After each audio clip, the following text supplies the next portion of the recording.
Hi folks, this is Jessica Garrett-Mills from On Track Academic Coaching, and this is a video about using a daily itinerary to help your students dig out of a pretty deep hole. If they've gotten themselves into a pretty tight spot with a lot of missing work, and here we are coming towards the end of the semester, and they might be in a state of overwhelm, and this is a strategy to help them understand what needs to be done and figure out what they can do each day. So let me share my screen. Again, this is the On Track Academic Coaching UA/UAPD website. Here's the stuff from September, and here's our stuff from December.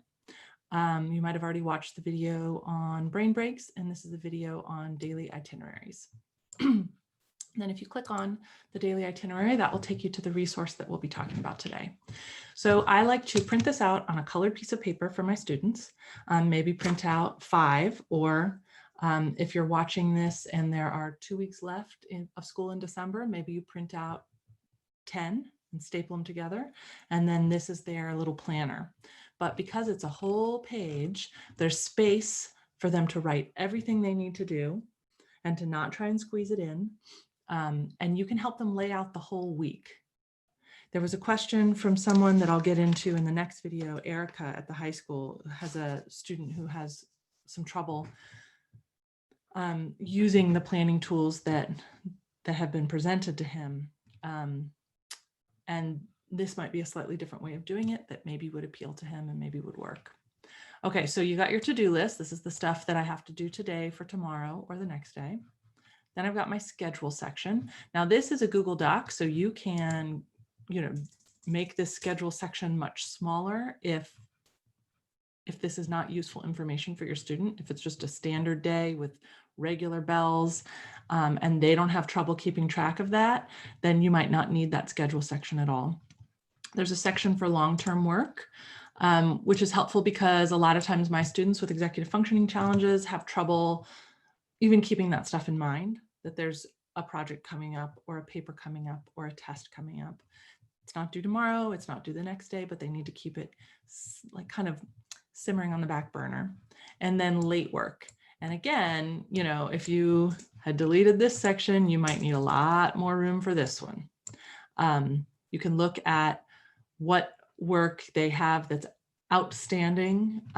Some of it, that ship has sailed or it's only worth a few points, and you can just cut it off the list so that they don't get overwhelmed. We're looking for the big fish that they can put a little bit of time into and get some points back and maybe resuscitate their semester. So this late work section I find is particularly helpful, and separating it from the to-do list, because now there's only a few things in each box. A lot of times students come to me for the first time and they're behind and they've got a list that's got 20 items.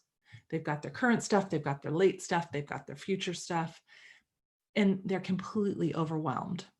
Remember, one of those executive functions is working memory, and they can't keep all that stuff. They cannot keep all those balls in the air. So separating it into sections. And then the other thing I like them to do with their list is parenthetically estimate time. So math, homework, usually we handwrite this, but if you're working with them remotely, it might be nice to do it together with a shared Google Doc. And then we think that's going to take 30 minutes. Okay. And then when they're done, they can cross it out. I'm sorry, when they're done, they check it off. And when they submitted it, they cross it out. Because again, for my students with these executive functioning challenges, they might do it and then they might never turn it in. So we want them not just to complete it, but turn it in. And there's 2 different annotations for that. 30 minutes might be too big of a chunk. So we might say math homework, first half, 15 minutes. Math homework, second half, 15 minutes. Okay, and then they've got 2 things to check off.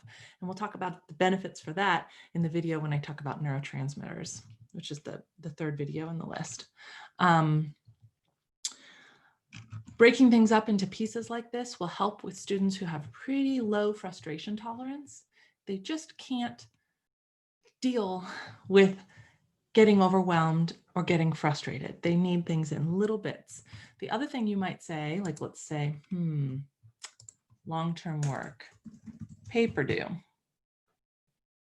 And then today I'm going to work on come up with a topic.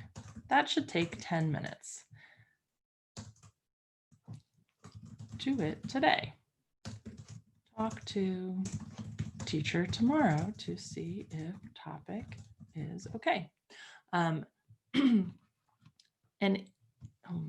if I don't have a topic, get help. Training them to get help early helps them avoid the embarrassment of the night before and I haven't started and now I can't ask for help because it's too late and I'm embarrassed and it's shameful to ask for help on the first step when you should already be working on a final draft. That kind of self-advocacy early and often is the kind of stuff that's going to help them succeed when they get to college as well. So that's, that could be a goal in their transition planning.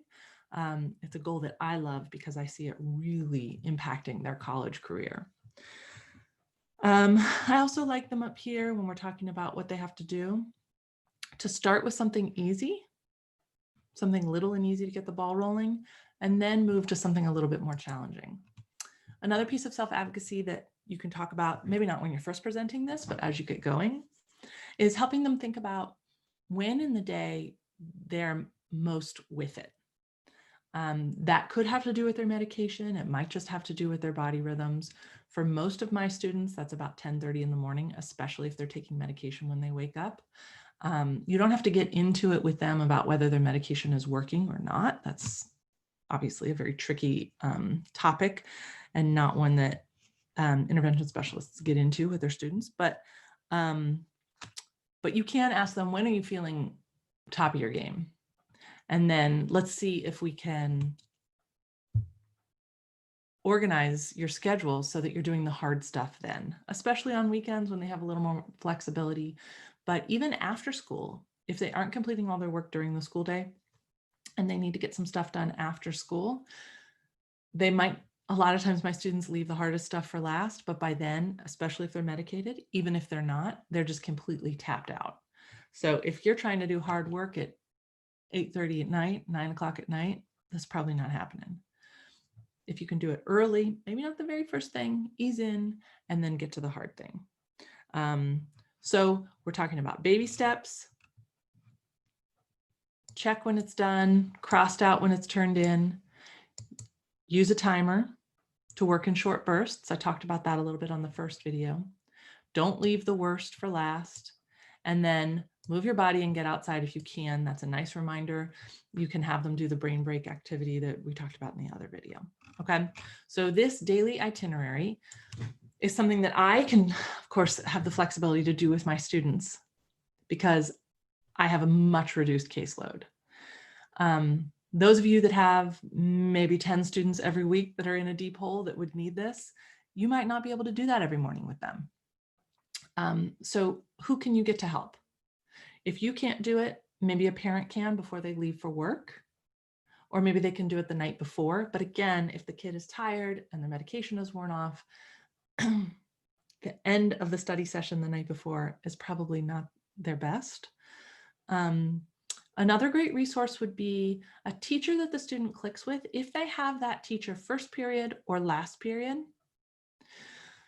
then that teacher can maybe get on the Zoom call 5 minutes early or stay 5 minutes late and do this with them. That's a possibility. Or if they're in a supported study hall, this is an awesome thing to do with them in a supported study hall. They're not going to be able to do it themselves at first, but after a while, they can fill this out themselves. Or at least they can do the first draft themselves. And then someone might say like, oh, that's a 45-minute assignment. Do you want to split that into 2 pieces? Or you sure you don't have any long-term work coming up? Or whatever, like point out some sticky spots. But after a few weeks of doing it with someone supporting them, they should be able to do their daily itinerary by themselves. They will still need someone checking in with them though. So that requires some creativity. And maybe that's something, if we ever get to meet face-to-face, maybe that's something we could talk about. Like, how do we get students the support they need when their intervention team is overwhelmed and really can't do the kind of hand-holding that a private executive functioning coach can do? How can we create a team for them that can do some of this work? Okay, that's all I've got on the daily itinerary. Go check it out. And again, back on the website, here's my email address. Please ask questions if you've got them. Okay, thanks. Bye.